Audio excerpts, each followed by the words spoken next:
Hi, everyone. I'm here with Rick Young, Executive Director of the Portland Gay Men's Chorus. Here to talk about the chorus, what they're up to, how you can get engaged, how they're being impacted by the current pandemic, and any message they might have for the community. Hi, Rick. Hi, how are you, Deb? Good, good. How are you doing these days? Well, when you live in challenging times, you find yourself having to rise to the occasion. This is very So, true. but all in all, good. Good, good. Um, well, let's talk a little bit about the chorus and tell our tell our audience, our community, who the chorus is, a little bit about your programming, and then we'll take it from there. Okay. Well, the Portland Gay Men's Chorus was founded in 1980. It is the fourth oldest gay identified chorus in the country. This was our 40th anniversary season. We were going to be introducing at our March concert Reflections, which was a historical overview of our music over the last 40 years, our new artistic director, Johnny Adarino, who just moved here from New York City. Of course, that didn't happen. But, we normally have about between 90 to 150 singers at each of our concerts. We typically do 3 main stage concerts every year, and then 2 smaller ancillary concerts, as well as we do touring into the hinterlands of Oregon and Washington. Right. So I have a very long and storied history of being at the forefront of LGBT activism.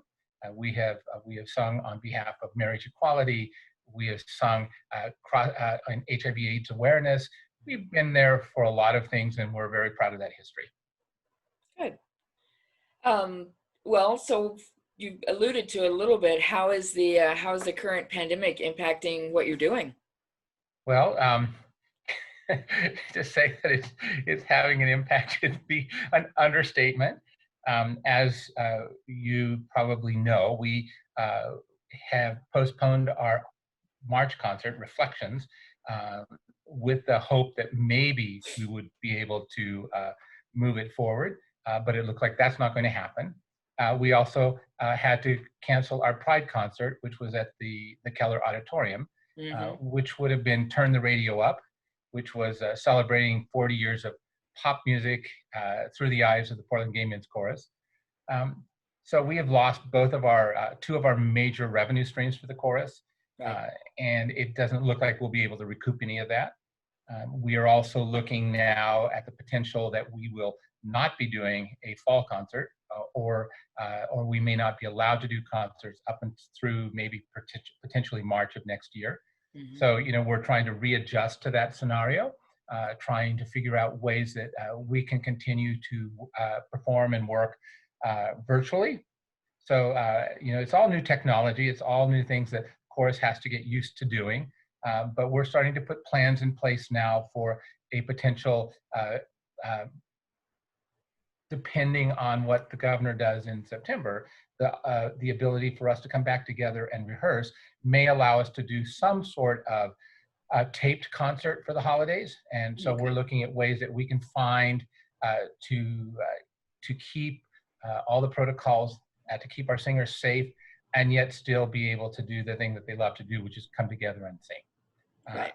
So right now we are working on a virtual piece that we will be releasing on Friday to the world.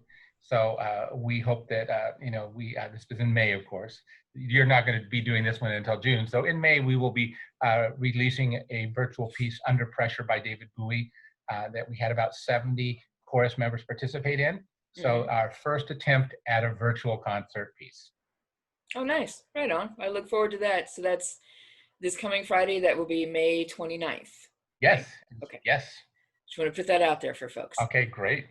Well, it kind of leads to the next, sort of the next area is how can the community best support the chorus right now? And then longer term as well. How do they get engaged? How can they support what you're doing, what you want to do, and what you'll be doing? Well, I think one of the nice things is, we depend on ticket revenue. That's about 50%, half of our revenue as an organization comes from ticket revenue. Our advertising, our tickets, and our sponsorships.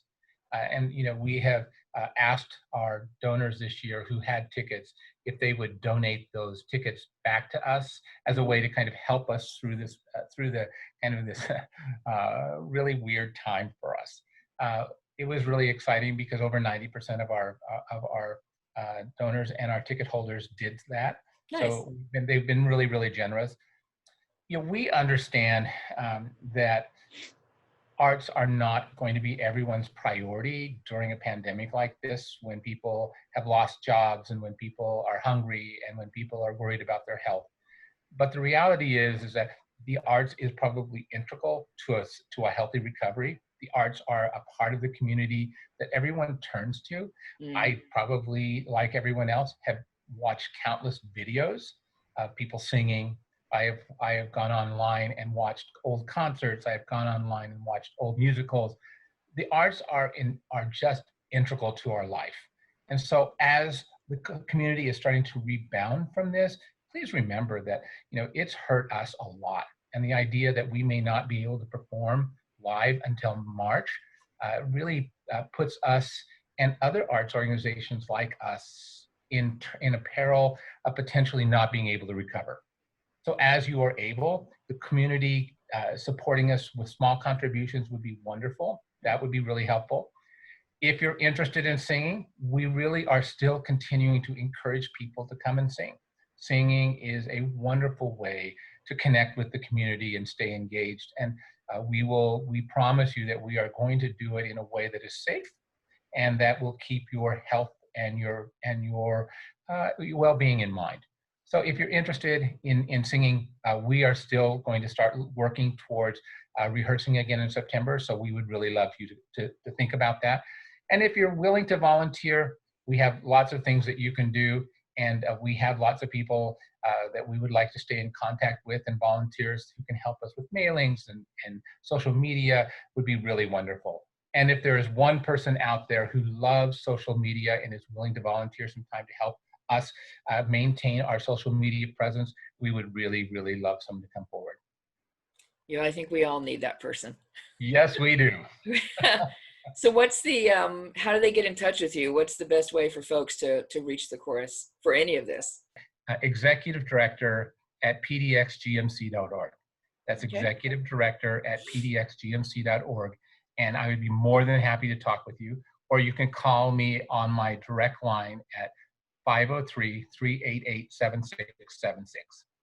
Okay. And what's the, if someone wants to give a donation, what's the website? So it's pdxgmc.org. Pretty simple.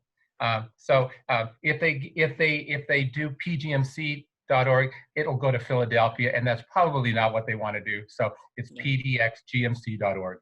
Okay. Okay. And before we close out, do you have, and this is one of those broad questions, do you have any kind of a message or a word of wisdom, or not wisdom, as the case may be, for the community at this time? If you were, just... So, it's interesting. The chorus has been through significant pandemics before. This chorus, as a part of the AIDS epidemic, lost almost 60% of our chorus members to the AIDS pandemic. We've been through these things before, and one of the amazing things about this community is its resilience and its ability to work together and rebound. So yeah, it looks really tough right now, and yes, things are not exactly how we like them to be. They're not neat, and it's not pretty. But this community, more than any community, has always been able to rebound. And we need to take this moment at pride and remember what this is all about. It's about embracing and being proud of who we are, and knowing that we'll get through it and we'll come out the other side stronger and more resilient than ever. Very nice. Well, thank you, Rick. I will not take any more of your time. Really appreciate you sitting down with us and talking about the chorus and helping us celebrate Pride. This is a really interesting year. We'll see how it goes. To say the least. But you're right. We know how to do this. We know how to come through things. So I appreciate your leadership and the work of the chorus, and we hope everyone stays healthy and well. Thank you, and same with you. Thanks a lot. Bye-bye.